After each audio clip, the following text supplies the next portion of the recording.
প্রবল শক্তিশালী ঝড় সান্দ্রার তাণ্ডবে লণ্ডভণ্ড হয়ে পড়েছে যুক্তরাজ্য।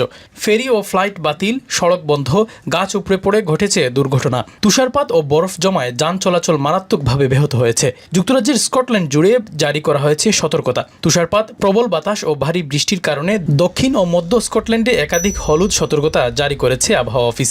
এর ফলে ফেরি ও ফ্লাইট বাতিল হয়েছে এবং বেশ কয়েকটি গুরুত্বপূর্ণ সড়ক বন্ধ করে দেওয়া হয়েছে। এই মাসে যুক্তরাজ্যে আঘাত হানা তৃতীয় বড় ঝড় এটি। আগের দুটি ঝড়েও ব্যাপক ক্ষয়ক্ষতি হয়েছে। উচ্চভূমিতে কোথাও কোথাও 20 সেন্টিমিটার পর্যন্ত তুষার জমতে পারে বলে জানানো হয়েছে।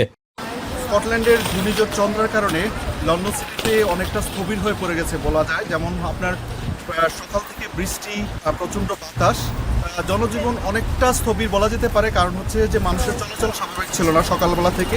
এখন একটু কম, আমি বলতে পারি সন্ধ্যা হয়েছে, একটু কমেছে, যার কারণে মানুষ ঘর থেকে একটু বের হতে পারছে।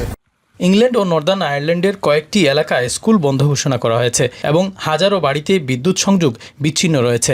রাজধানী লন্ডনে বড় ধরনের প্রভাব না পড়লেও সারাদিন আকাশ মেঘলা ছিল। সঙ্গে গুড়ি বৃষ্টি ও তীব্র ঠান্ডায় জনদুর্ভোগ চরমে ওঠে। সকালে তো স্টোর লাগাইতে পারছি না, বাতাসে লাগে, ঘূর্ণিঝড় লাগে। উঁচু স্কটল্যান্ড খুব বেশি ঘূর্ণিঝড় লাগি কারণে এফেক্ট করছে। আর কাস্টমার হল বিয়ান সকাল থেকে নাই, একবারে কম বেশি, বিজিও বেশি খারাপ হয়ে গেছে। বিজির অবস্থান খুব বেশি খারাপ।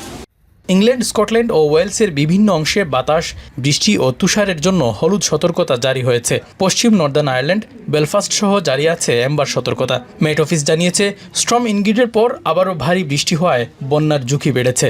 ডেভন ও সামারসেটে বন্যার পানিতে আটকে পড়া 25টি যান থেকে মানুষকে উদ্ধার করা হয়েছে।